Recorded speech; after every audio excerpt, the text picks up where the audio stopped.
These are the regulations you must present to Israel. If you buy a Hebrew slave, he may serve for no more than 6 years. Set him free in the seventh year, and he will owe you nothing for his freedom. If he was single when he became your slave, he shall live single. But if he was married before he became a slave, then his wife must be freed with him. If his master gave him a wife while he was a slave, and they had sons or daughters, then only the man will be free in the seventh year, but his wife and children will still belong to his master. But the slave may declare, I love my master, my wife, my children, I don't want to go free. If he does this, his master must present him before God. Then his master must take him to the door or doorpost and publicly pierce his ear with an awl. After that, the slave will serve his master for life. When a man sells his daughter as a slave, she will not be freed at the end of 6 years as the men are. If she does not satisfy her owner, he must allow her to be bought back again. But he is not allowed to sell her to foreigners, since he is the one who broke the contract with her. But if the slave's owner arranges for her to marry his son, he may no longer treat her as a slave but as a daughter. If a man who has married a slave wife takes another wife for himself, he must not neglect the rights of the first wife to food, clothing, and sexual intimacy. If he fails in any of these three obligations, she may live as a free woman without making any payment. Anyone who assaults and kills another person must be put to death. But if it was simply an accident permitted by God, I will appoint a place of refuge where the slayer can run for safety. However, if someone deliberately kills another person, then the slayer must be dragged even from my altar and be put to death. Anyone who strikes father or mother must be put to death. Kidnapper must be put to death, whether they are caught in possession of their victims or have already sold them as slaves. Anyone who dishonors father or mother must be put to death. Now suppose two men quarrel and one hits the other with a stone or fist, and the injured person does not die but is confined to bed. If he is later able to walk outside again, even with a crutch, the assistant will not be punished but must compensate his victim for lost wages and provide for his full recovery. If a man beats his male or female slave with a club and the slave dies as a result, the owner must be punished. But if the slave recovers within a day or two, then the owner shall not be punished, since the slave is his property.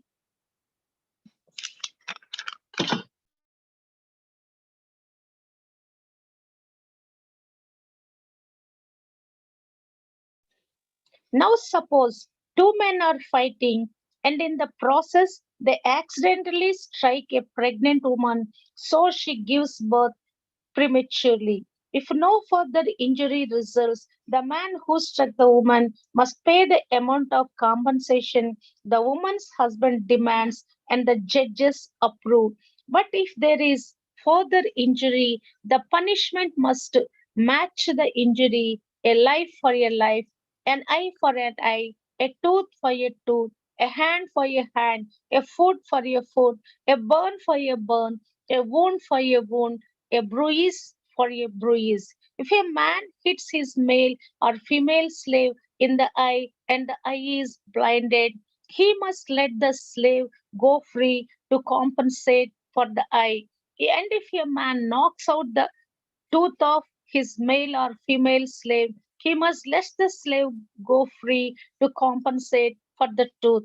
If an ox gores a man or woman to death, the ox must be stoned and its flesh may not be eaten. In such a case, however, the owner will not be held liable. But suppose the ox had a reputation for goring and the owner had been informed but failed to keep it under control. If the ox then kills someone, it must be stoned, and the owner must also be put to death. However, the dead person's relatives may accept payment to compensate for the loss of life. The owner of the ox may redeem his life by paying whatever is demanded. The same regulation applies if the ox gores a boy or a girl. But if the ox goes a slave, either male or female, the animal's owner must pay the slave's owner 30 silver coins and the ox must be stoned. Suppose someone digs or uncovers a pit and falls to cover it, and then an ox or a donkey falls into it, the owner of the pit must pay full compensation to the owner of the animal, but then he gets to keep the dead animal. If someone's ox injures a neighbor's ox and the injured ox dies, then the two owners must sell the live ox and divide the price equally between them.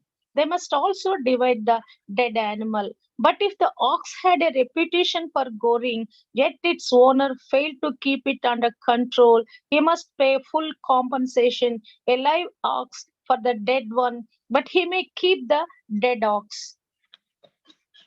Chapter 22. If someone steals an ox or sheep and then kills or sells it, the thief must pay back 5 oxen for each ox stolen and 4 sheep for each sheep stolen. If a thief is caught in the act of breaking into a house and is struck and killed in the process, the person who killed the thief is not guilty of murder.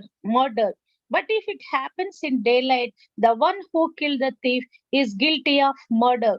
The thief who is caught must pay in full for everything he stole. If he cannot pay, he must be sold as a slave to pay for his theft. If someone steals an ox or a donkey or a sheep and it is found in the thief's possession, then the thief must pay double the value of the stolen animal.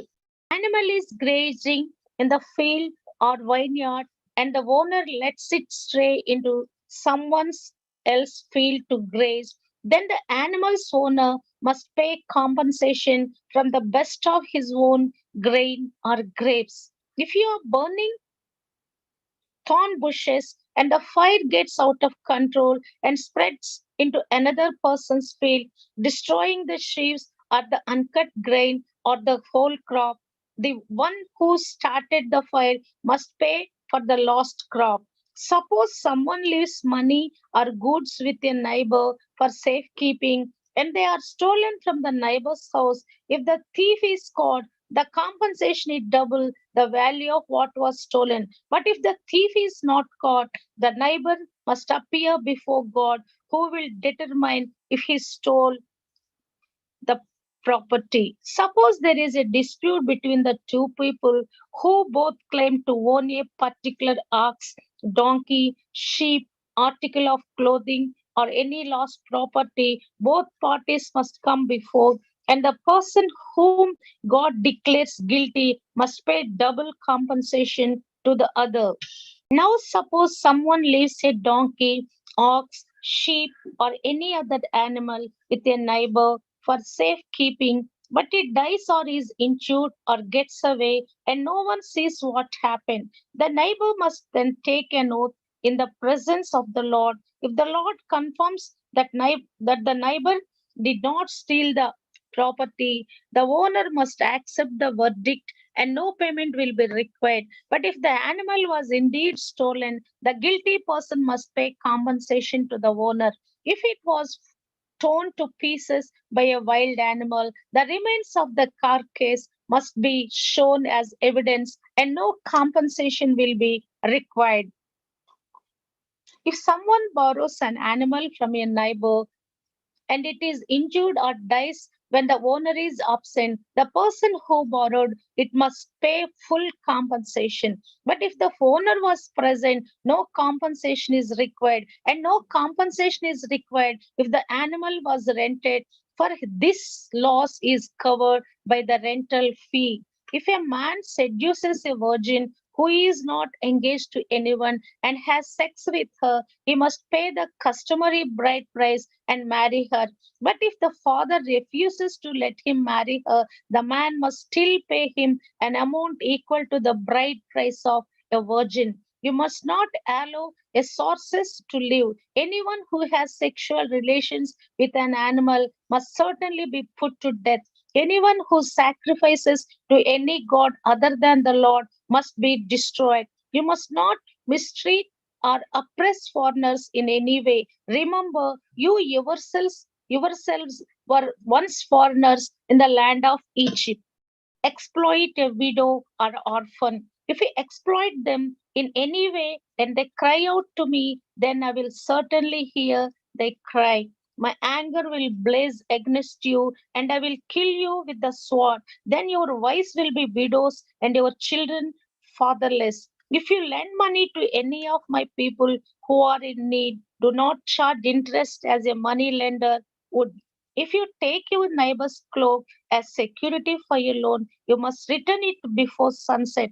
This coat may be the only blanket your neighbor has. How can a person sleep without it if you do not return it and your neighbor cries out to me for help? Then I will hear, for I am merciful. You must not dishonor God or curse any of your rulers. You must not hold anything back when you give me offerings from your crops and your wine. You must give me your firstborn sons. You must also give me the firstborn of your cattle, sheep, and goats. But leave the newborn animals with its mother for 7 days. Then give it to me on the eighth day. You must be my holy people. Therefore, do not eat any animal that has been torn up and killed by wild animals. That it to the dog. Throw it to the dogs. Chapter 23. You must not pass along false rumors. You must not cooperate with evil people by lying on the witness stand. You must not follow the crowd in doing wrong. When you are called to testify in a dispute, do not be swayed by the crowd to twist justice, and do not slant your testimony in favor of a person just because that person is poor. If you come upon your enemy's ox or donkey that has strayed away, take it back to its owner. If you see that the donkey of someone who hates you has collapsed under its load, do not walk by. Instead, stop and help. In a lawsuit, you must not deny justice to the poor. Be sure never to charge anyone falsely with evil. Never sentence an innocent or blameless person to death, for I never declare a guilty person to be innocent. Take no bribes, for a bribe makes you ignore something that you clearly see. A bribe makes even a righteous person twist the truth. You must not oppress foreigners. You know what it's like to be a foreigner. For you yourselves were once foreigners in the land of Egypt. Plant and harvest your crops for 6 years, but the land be renewed and lie uncultivated during the seventh year. Then let the poor among you harvest whatever grows on its own. Leave the rest for wild animals to eat. The same applies to your vineyards and olive groves. You have 6 days each week for your ordinary work, but on the seventh day you must stop working. This gives you, your ox, and your donkey a chance to rest. It also allows your slaves and the foreigners living among you to be refreshed. Pay close attention to all my instructions. You must not call on the name of any other gods. Do not even speak their names.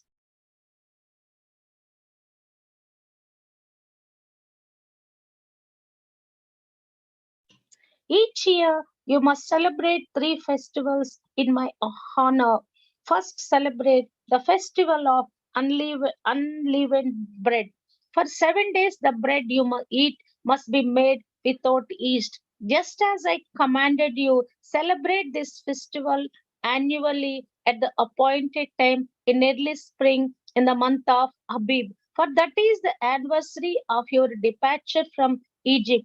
No one may appear before me without an offering. Second, celebrate the festival of harvest. When you bring me the first crops of your harvest, finally celebrate the festival of the final harvest at the end of the harvest season when you have harvested all the crops from your fields. All these three times each year, every man in Israel must appear before the sovereign, the Lord. You must not offer the blood of my sacrificial offerings together with any baked goods containing yeast, and do not leave the fat from the festival offerings until the next morning. As you harvest your crops, bring the very best of the first harvest to the house of the Lord your God. You must not cook a young goat in its mother's milk. See, I am sending an angel before you to protect you on your journey and lead you safely to the place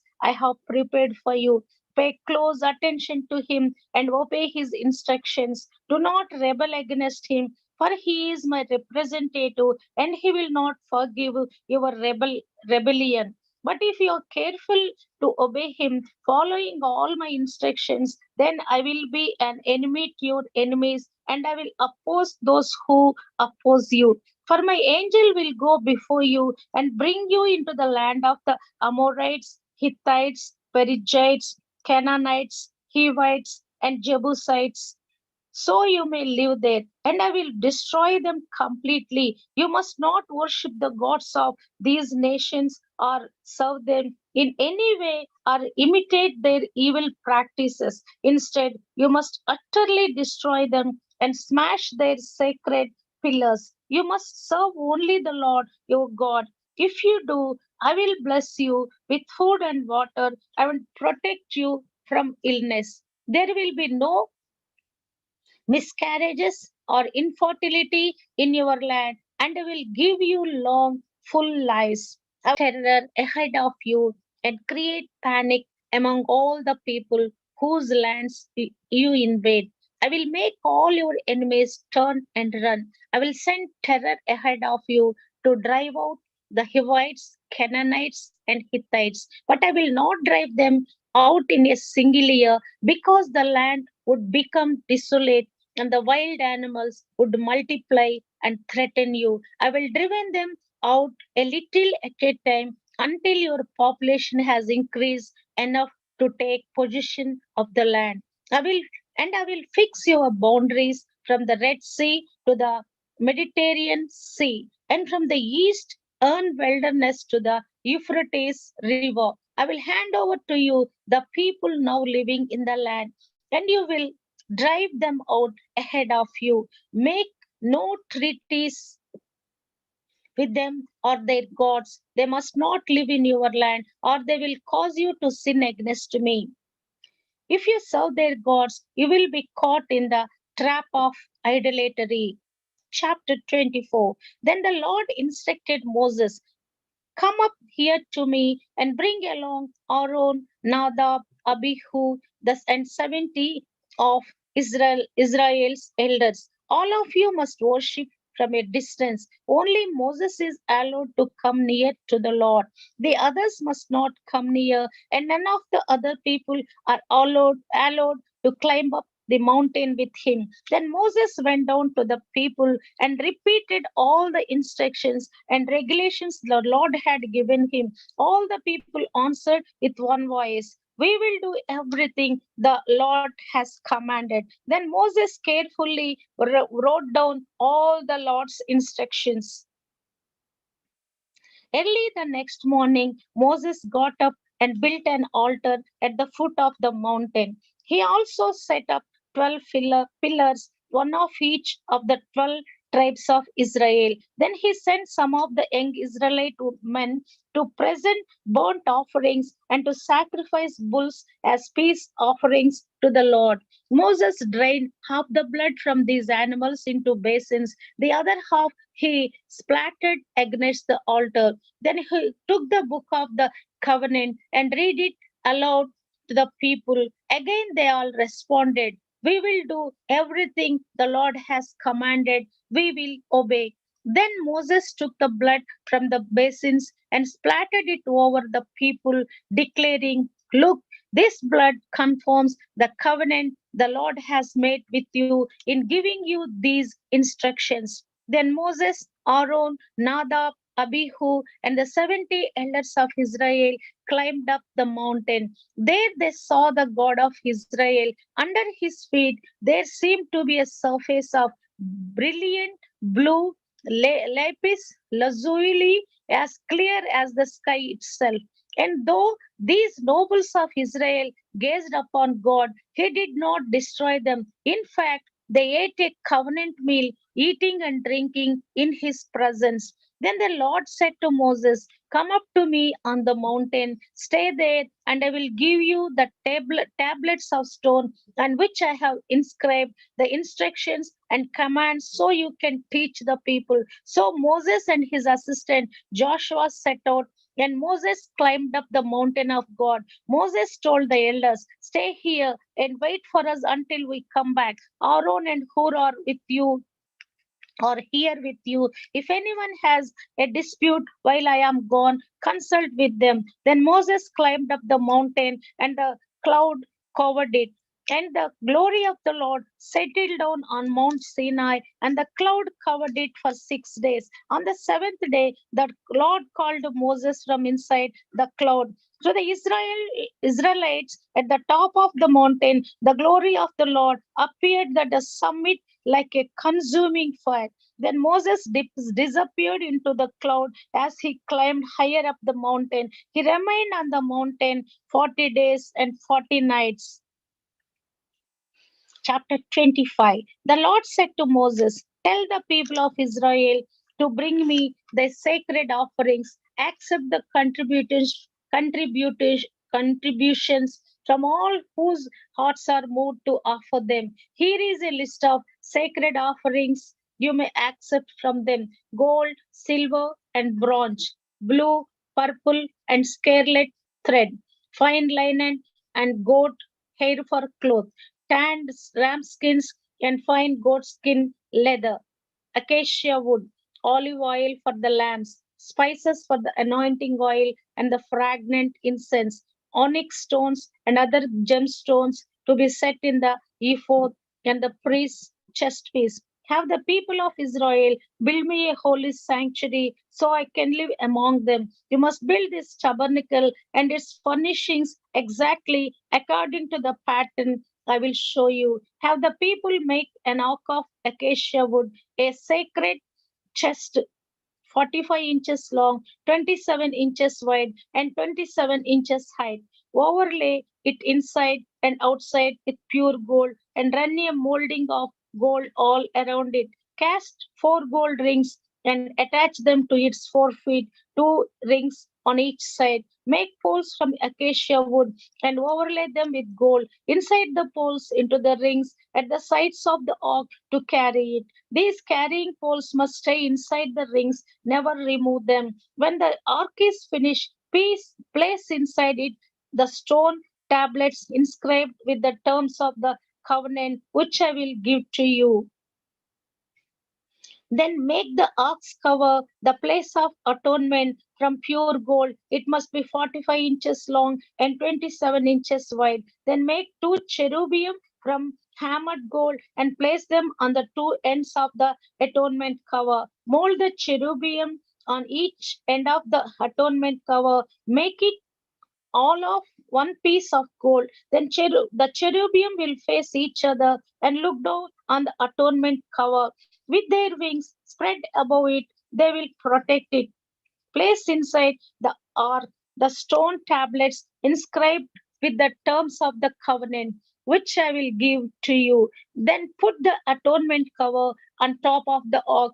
I will meet with you there and talk to you from above the atonement cover between the gold cherubim that hover over the ark of the covenant. From there, I will give you my commands for the people of Israel.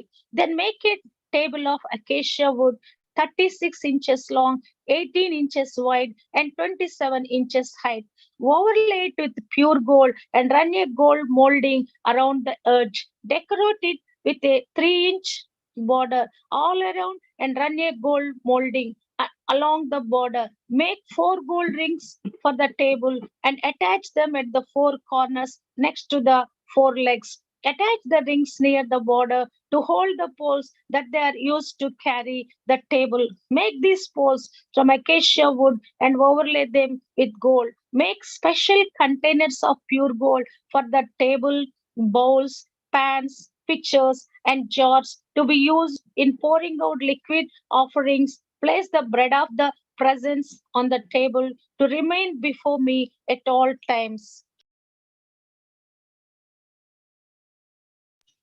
Make a lampstand of pure hammered gold. Make the entire lampstand and its decorations of one piece, the base, center stem, lamp cups, birds, and petals. Make it with 6 branches going out from the center stem, 3 on each side. Each of the 6 branches will have 3 lamp cups shaped like almond blossoms, complete with buds and petals. Craft the center stem of the lampstand with 4 lamp cups shaped like almond blossoms, complete with buds and petals. There will also be an almond bud beneath each pair of branches, where the 6 branches extended from the center the stem. The almonds, buds, and branches must all be of one piece with the center stem, and they must be hammered from pure gold. Then make the 7 lamps for the lampstand and set them so they reflect their light forward. The lamps, snuffers, and trays must also be made of pure gold. You will need 75 pounds of pure gold for the lampstand and its accessories. But be sure that you make everything according to the pattern I have shown you here on the mountain. Exodus chapter 26. Make the tabernacle from 10 curtains of finely woven linen. Decorate the curtains with blue, purple, and scarlet thread and with skillfully embroidered cherubim. These 10 curtains must all be exactly the same size, 42 feet long and 6 feet wide. Join 5 of these curtains together to make one long curtain. Then join the other 5 into a second long curtain. Put loops of blue yarn along the edge of the last curtain in each set. The 50 loops along the edge of one curtain are to match the 50 loops along the edge of the other curtain. Then make 50 gold clasps and fasten the long curtains together with one clasp. In this way, the tabernacle will be made of one continuous piece. Make 11 curtains of goat hair cloth to serve as a tent covering for the tabernacle. These 11 curtains must all be exactly the same size, 45 feet long and 6 feet wide. Join 5 of these curtains together to make one long curtain and join the other 6 into a second long curtain. Allow 3 feet of material from the second set of curtains to hang over the front of the sacred tent. Make 50 loops for one edge of each large curtain, then make 50 bronze clasps and fasten the loops of the long curtains with the clasps. In this way, the tent covering will be made of one continuous piece. The remaining 3 feet of this tent covering will be left to hang over the back of the tabernacle. Allow 18 inches of remaining material to hang down over each side so the tabernacle is completely covered. Complete the tent covering with a protective layer of 10 ram skins and a layer of fine goat skin leather.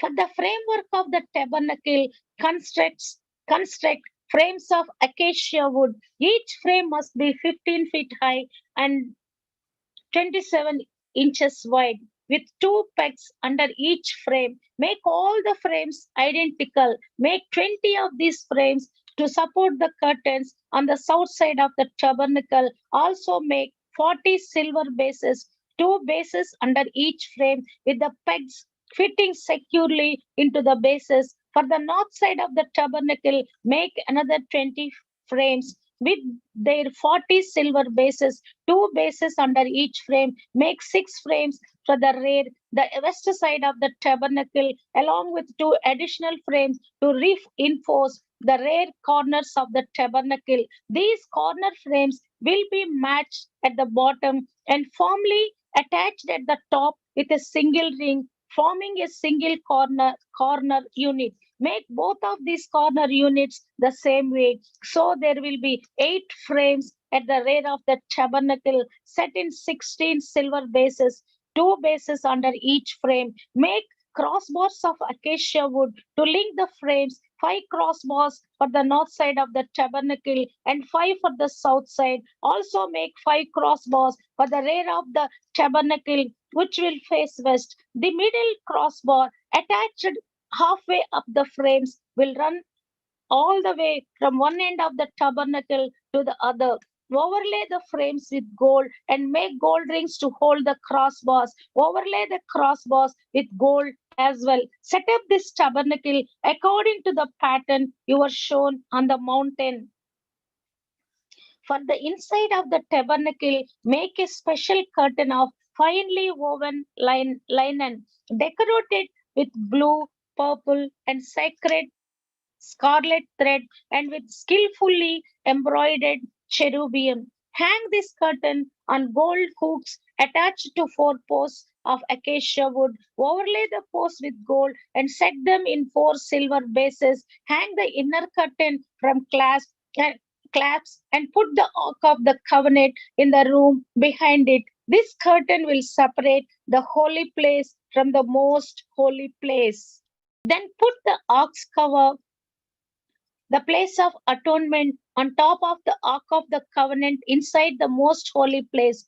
Place the table outside the inner curtain on the north side of the tabernacle and place the lampstand across the room on the south side. Make another curtain for the entrance to the sacred tent. Make it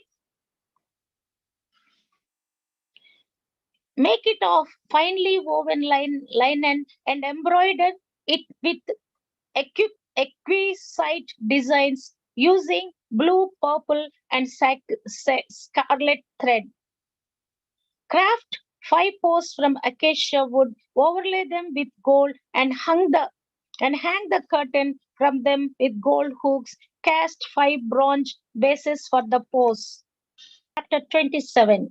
Using acacia wood, construct a square altar 7.5 feet wide, 7.5 feet long, and 4.5 feet high. Make horns for each of its 4 corners so that the horns and altar are all one piece. Overlay the altar with bronze. Make ash buckets, shovels, basins, meat forks, and fire pans, all of bronze. Make a bronze grating for it and attach 4 bronze rings at its 4 corners. Install the grating halfway down the side of the altar under the ledge. For carrying the altar, make poles from acacia wood and overlay them with bronze. Insert the poles through the rings on the 2 sides of the altar. The altar must be hollow, made from planks. Build it just as you were shown on the mountain. Then make the courtyard for the tabernacle, enclosed with curtains made of finely woven linen. On the south side, make the curtains 150 feet long. They will be held up by 20 posts set securely in 20 bronze bases. Hang the curtains with silver hooks and rings. Make the curtains the same on the north side, 150 feet of curtains held up by 20 posts set securely in bronze bases. Hang the curtains with silver hooks and rings. The curtains on the west end of the courtyard will be 75 feet long, supported by 10 posts set into 10 bases. The east end of the courtyard, the front will also be 75 feet long. The courtyard entrance will be on the east end, flanked by two curtains. The curtain on the right side will be 22.5 feet long, supported by three posts set into three bases. The curtain on the left side will also be 22.5 feet long, supported by three posts set into three bases. For the entrance to the courtyard, make a curtain that is 30 feet long. Make it from finely woven linen and decorate it with beautiful embroidery in blue, purple, and scarlet thread. Support it with four posts, each securely set in its own base. All the posts around the courtyard must have silver rings and hooks and bronze bases. So the entire courtyard will be 150 feet long and 75 feet wide, with curtain walls 7.5 feet high, made from finely woven linen. The base for the post will be made of bronze. All the articles used in the rituals of the tabernacle, including all the tent pegs used to support the tabernacle and the courtyard curtains, must be made of bronze. Command the people of Israel to bring you pure oil of pressed olives for the light, to keep the lamps burning continually. The lampstand will stand in the tabernacle in front of the inner curtain that shields the ark of the covenant. Aaron and his sons must keep the lamps burning in the Lord's presence all night. This is a permanent law for the people of Israel, and it must be observed from generation to generation. Chapter 28. Call for your Moses' brother Aaron and his sons Nadab, Abihu, Eleazar, and Ithamar. Set them apart from the rest of the people of Israel so they may minister to me and be my priests. Make sacred garments for Aaron that are glorious and beautiful. Instruct all the skilled craftsmen whom I have filled with the spirit of wisdom. Have them make garments for Aaron that will distinguish him as a priest set apart for my service. These are the garments they are to make: a chest piece, an ephod, a robe, a patterned tunic, a turban, and a sash. They are to make these sacred garments for your brother Aaron and his sons to wear when they serve me as priests. So give them fine linen cloth, gold thread, and blue, purple, and scarlet thread. The craftsman must make the ephod of finely woven linen and skillfully embroider it with gold and with blue, purple, and scarlet thread. It will consist of two pieces, front and back, joined at the shoulders with two shoulder pieces. The decorative sash will be made of the same materials, finely woven linen, embroidered with gold and with blue, purple, and scarlet thread. Take two onyx stones and engrave on them on the names of the tribes of Israel. 6 names will be on each stone, arranged in the order of the births of the original sons of Israel. Engrave these names on the two stones in the same way a jeweler engraves a seal. Then mount the stones in settings of gold filigree. Fasten the two stones on the shoulder pieces of the ephod as a reminder that Aaron represents the people of Israel. Aaron will carry these names on his shoulders as a constant reminder whenever he goes before the Lord. Make the settings of gold filigree, then braid two cords of pure gold and attach them to the filigree settings on the shoulders of the ephod. Then, with great skill and care, make a chest piece to be worn for seeking a decision from God. Make it to match the ephod using finely woven linen embroidered with gold and white with gold and with blue, purple, and scarlet thread. Make the chest piece of a single piece of cloth folded to form a pouch 9 inches square. Mount 4 rows of gemstones on it. The first row will contain a red carnelian, a pale green peridot, and an emerald. The second row will contain a turquoise, a blue lapis lazuli, and a white moonstone. The third row will contain an orange jacinth, an agate, and a purple amethyst. The fourth row will contain a blue-green beryl, an onyx, and a green jasper. All these stones will be setting gold filigree. Each stone will represent one of the 12 stones of 12 sons of Israel, and the name of the tribe will be engraved on it like a seal. To attach the chest piece to the ephod, make braided cords of pure gold thread. Then make 2 gold rings and attach them to the top corners of the chest piece. Tie the 2 gold cords to the 2 rings on the chest piece. Tie the other ends of the cords to the gold settings on the shoulder pieces of the ephod. Then make 2 more gold rings and attach them to the inside edges of the chest piece next to the ephod. And make 2 more gold rings and attach them to the front of the ephod below the shoulder pieces, just above the knot where the decorative sash is fastened to the ephod. Then attach the bottom rings of the chest piece to the rings on the ephod with blue cords. This will hold the chest piece securely to the ephod above the decorative sash. In this way, Aaron will carry the names of the tribes of Israel on the sacred chest piece over his heart when he goes into the holy place. This will be a continual reminder that he represents the people when he comes before the Lord. Insert the Urim and Thummim into the sacred chest piece, so they will be carried over Aaron's heart when he goes into the Lord's presence. In this way, Aaron will always carry over his heart the objects used to determine the Lord's will for his people whenever he goes in before the Lord. Take the robe that is worn with the ephod from a single piece of the blue cloth with an opening for Aaron's head in the middle of it. Reinforce the opening with a woven collar so it will not tear. Make pomegranates out of the blue, purple, and scarlet yarn and attach them to the hem of the robe with gold bells between them. The gold bells and pomegranates are to alternate all around the hem.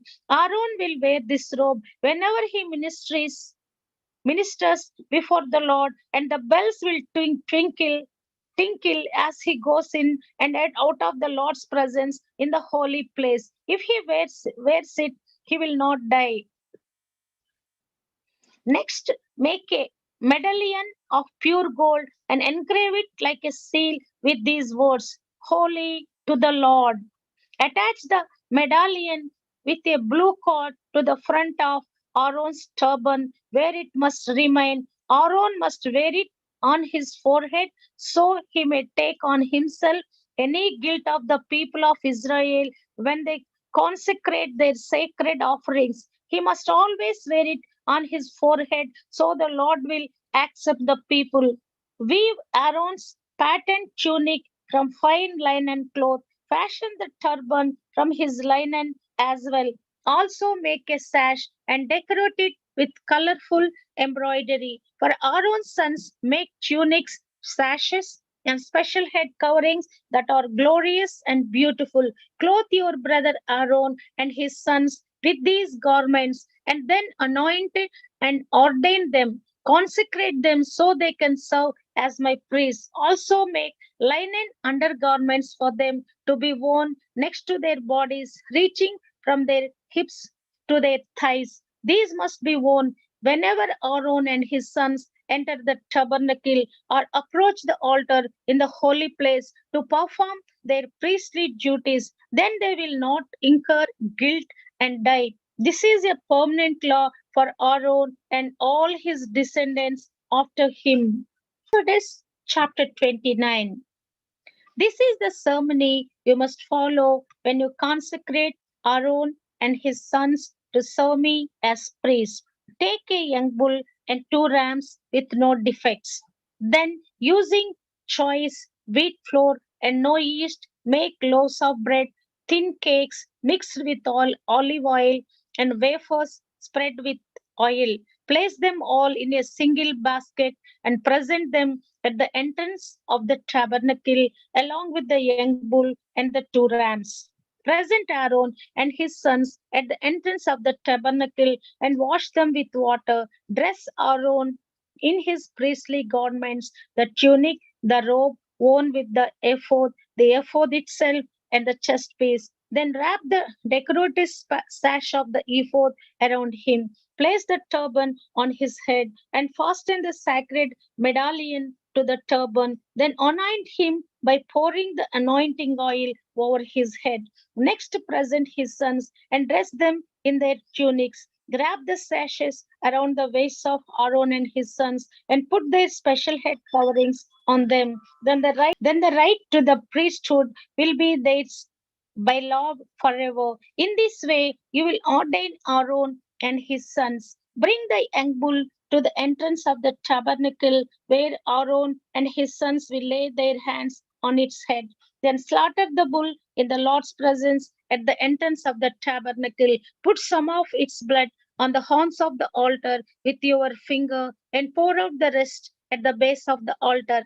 Take all the fat around the internal organs and lobe of the liver and the two kidneys and the fat around them and burn it all on the altar. Then take the rest of the bull, including its hide, meat, and dung, and burn it outside the camp as a sin offering. Next, Aaron and his sons must lay their hands on the head of one of the rams, then slaughter the ram and splatter its blood against all sides of the altar. Cut the ram into pieces and wash off the internal organs and the legs. Set them alongside the head and the other pieces of the body. Then burn the entire animal on the altar. This is a burnt offering to the Lord. It is a pleasing aroma, a special gift presented to the Lord. Now take the other ram and have Aaron and his sons lay their hands on its head, then slaughter it and apply some of its blood to the right earlobes of Aaron and his sons. Also put it on the thumbs of their right hands and the big toes of their right feet. Splatter the rest of the blood against the sides of the all sides of the altar. Then take some of the blood from the altar and some of the anointing oil and sprinkle it on Aaron and his sons and on their garments. In this way, they and their garments will be set apart as holy. Since this is the ram for the ordination of Aaron and his sons, take the fat of the ram, including the fat of the broad tail, the fat around the internal organs, the long lobe of the liver, and the two kidneys, and the fat around them, along with the right thigh. Then take one round loaf of bread, one thin cake mixed with the olive oil, and one wafer from the basket of bread without yeast that was placed in the Lord's presence. Put all these in the hands of Aaron and his sons to be lifted up as a special offering to the Lord. Afterward, take the various breads from their hands and burn them on the altar along with the burnt offering. It is a pleasing aroma to the Lord, a special gift for him. Then take the breast of Aaron's ordination ram and lift it up in the Lord's presence and as a special offering to him. Then keep it as your own portion. Set aside the portions of the ordination ram that belong to Aaron and his sons. This includes the breast and the thigh that were lifted up before the Lord as a special offering. In the future, whenever the people of Israel lift up a peace offering, a portion of it must be set aside for Aaron and his descendants. This is their permanent right, and it is a sacred offering from the Israelites to the Lord. Aaron's sacred garments must be preserved for his descendants to who succeeded him, and they will wear them when they are anointed and ordained. The descendant who succeed him as high priest will wear these clothes for 7 days as he ministers in the tabernacle at the holy place. Take the ram used in the ordination ceremony and boil its meat in a sacred place. Then Aaron and his sons will eat this meat along with the bread in the basket at the tabernacle entrance. They only may eat the meat and bread used for their purification in the ordination ceremony. No one else may eat them, for these things are set apart and holy. If any of the ordination meat or bread remains until the morning, it must be burned. It may not be eaten, for it is holy. This is how you will ordain Aaron and his sons to their offices, just as I have commanded you. The ordination ceremony will go on for 7 days. Each day you must sacrifice a young bull as a sin offering to purify them, making them right with the Lord. Afterward, cleanse the altar by purifying it. Make it holy by anointing it with oil. Purify the altar and consecrate it every day for 7 days. After that, the altar will be absolutely holy, and whatever touches it will become holy. These are the sacrifices you are to offer regularly on the altar. Each day, offer two lambs that are a year old, one in the morning and the other in the evening. With one of them, offer 2 quarts of choice flour mixed with 1 quarter of pure oil of pressed olives.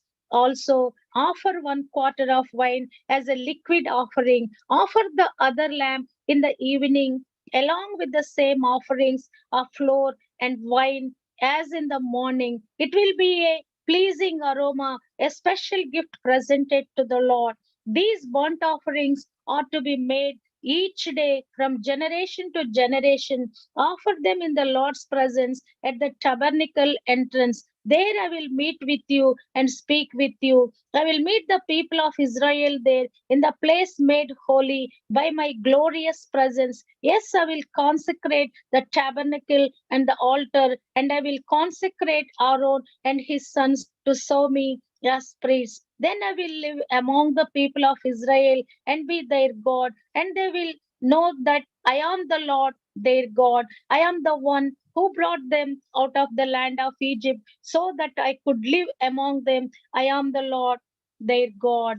Then make another altar of acacia wood for burning incense. Make it 18 inches square and 36 inches high, with horns at the corners carved from the same piece of wood as the altar itself.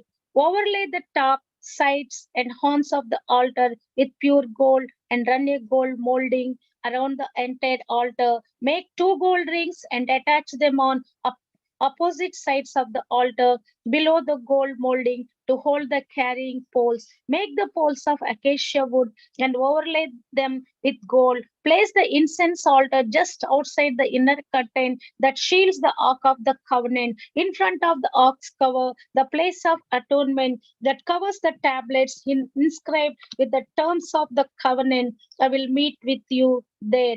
Every morning, when Aaron maintains the lamps, he must burn fragrant incense on the altar, and each evening, when he lights the lamps, he must again burn incense in the Lord's presence. This must be done from generation to generation. Do not offer any unholy incense on this altar or any burnt offerings, grain offerings, or liquid offerings. Once a year, Aaron must purify the altar by smearing its horns with blood from the offering made to purify the people from their sin. This will be a regular annual event from generation to generation. For this is the Lord's most holy altar. Said to Moses, whenever you take a census of the people of Israel, each man who is counted must pay a ransom for himself to the Lord. Then no plague will strike the people as you count them. Each person who is counted must give a small piece of silver as a sacred offering to the Lord. This payment is half a shekel based on the sanctuary shekel, which equals 20 gerahs. All who have reached their 20th birthday must give this sacred offering to the Lord. When this offering is given to the Lord to purify your lives, making you right with Him, the rich must not give more than the specified amount, and the poor must not give less. Receive this ransom money from the Israelites and use it for the care of the tabernacle. It will bring the Israelites to the Lord's attention. It will purify your lives. Then the Lord said to Moses, make a bronze basin with a bronze stand. Place it between the tabernacle and the altar and fill it with water. Aaron and his sons will wash their hands and feet there. They must wash with water whenever they go into the tabernacle to appear before the Lord, and when they approach the altar to burn up their special gifts to the Lord, or they will die. They must always wash their hands and feet, or they will die. This is a permanent law for Aaron and his descendants to be observed from generation to generation. Then the Lord said to Moses, collect choice spices, 12.5 pounds of pure myrrh, 6 quarter pounds of fragrant cinnamon, 6 quarter pounds of fragrant calamus, and 12.5 pounds of cassia, as measured by the weight of the sanctuary shekel. Also get 1 gallon of olive oil.